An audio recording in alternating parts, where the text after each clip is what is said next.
হরে কৃষ্ণ, রাধে রাধে বন্ধুরা। আজকে নিয়ে চলে এসেছি গোপুসোনাদের ছোট্ট একটা ভিডিও। আর গোপুসোনাদের এরকম আলগা গায়ে দেখে কি মনে হচ্ছে যে এই এত ঠান্ডায় আমি কেন গোপুসোনাদেরকে এরকম আলগা গায়ে রেখেছি। কিন্তু এই ভিডিওটা অনেকদিন আগের ভিডিও, আর আমি এটা আজকে তোমাদের কাছে শেয়ার করছি। যাই হোক, বাসি ফুলগুলোকে নামিয়ে নিচ্ছি। ফুলগুলো কেমন হয়ে গেছে। আজ আমার রাধা মাধবের পোশাক সিঙ্গার এগুলোকে চেঞ্জ করিয়ে দেবো, অভিষেক করাবো। কিন্তু কি বলো তো, সেগুলোর ভিডিওটা না নেওয়া হয়নি, ওই জন্য আমি আজকে ভিডিওতে সেগুলো দেখাতে পারবো না। আর এই দেখো, আমার হচ্ছে মা মনসা। আমার মা মনসার ভীষণ ভক্ত, সেই জন্য আমার ঘরে মা মনসা বিরাজ করে।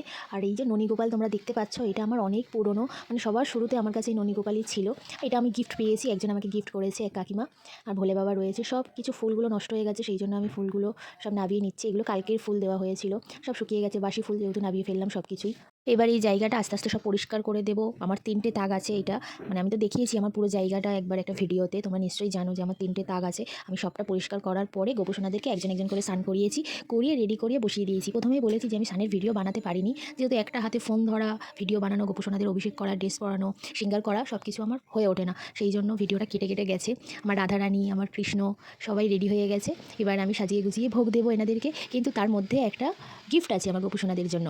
আমার এক কাকু গেছিলো বেড়াতে, সেখান থেকে সেই গিফটটা নিয়ে এসেছি আমার গোপসোনাদের জন্য। সেটা আমি আজকে দেখাবো। এত সুন্দর গিফটটা, কি বলবো। এই যে এই গিফটটা দেখেছো তো, কত সুন্দর। আর এটা কোথা থেকে এনেছে নিশ্চয়ই বুঝতে পারছো দেখে। যদি বুঝতে পেরে থাকো গিফটটা কোথা থেকে এনে দিয়েছি আমার গোপসোনাদের জন্য, তাহলে অবশ্যই কিন্তু কমেন্টে জানিও। তবে আমি বুঝবো যে হ্যাঁ, তোমরা বুঝেছো আর সেইখানে তোমরা গেছো। আর যদি না গিয়ে থাকো সেটাও আমাকে জানাবে, কিন্তু তোমাদের অবশ্যই যাওয়া দরকার সেই জায়গা। যাই হোক, এটা হচ্ছে দামোদর মাসের ভিডিওটা বানানো, অনেক দিন ধরেই আমার ফোনে ছিল। সেই জন্য আমি আমলকি দিচ্ছি, ভগবানদের চরণে দিচ্ছি। ভগবানদের নিবেদন করতে হয় আমলকি দামোদর মাসে, এটা আমি শুনেছি, সেই জন্য আমি দিচ্ছি। আমার মাধবের চরণেও দিয়েছি।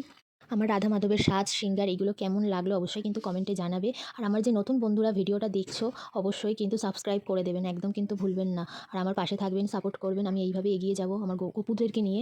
তোমাদের কাছে সবসময় ভিডিওগুলো শেয়ার করব আমি আমার গপুদের। আর তোমাদের কেমন লাগে আমার ভিডিওগুলো দেখতে, সেগুলো কিন্তু অবশ্যই জানাবে। তখন একটু গরম গরম ছিল, মানে গরমকাল ছিল, সেই জন্য গোপুসোনাদেরকে একটা জুস দিয়েছিলাম, আর গজা দিয়েছিলাম রাধা মাধবদের ওখানে। আর আমার গোপুসোনাদেরকে আমলকি আর মুগের লাড্ডু যেটা বলে সেটা ভোগে দিয়েছিলাম। কটা বাদাম, মানে কাজু বাদাম আর তুলসী পাতা দিয়েছিলাম, যেটা ছাড়া তো ভোগ নিবেদন করাই যাবে না তুলসী পাতা ছাড়া। আর আমার বড় গপুর পাশে দেখো একটা না ঝুনঝুনি রয়েছে, যেটা আমার বড় সোনার খুব প্রিয় ছিল। জানি না ঝুনঝুনিটা কী করে ভেঙে গেছে। যাই হোক, আমার গপুদেরই কাণ্ড এটা, ঝুনঝুনিটা ভেঙে গেছে। ওরকম ঝুনঝুনি আমি আর দেখতেও পাচ্ছি না যে আমার গোপুসোনার জন্য নিয়ে আসবো। ওনার খুব প্রিয় ঝুনঝুনি ওটা, আর ভেঙে গেছে ওইটা। তখন ছিল, মানে এখন নেই ঝুনঝুনিটা আর। যাই হোক, আমার ভিডিওগুলো কেমন লাগলো অবশ্যই কিন্তু জানাবেন বন্ধুরা। হরে কৃষ্ণ, রাধে রাধে।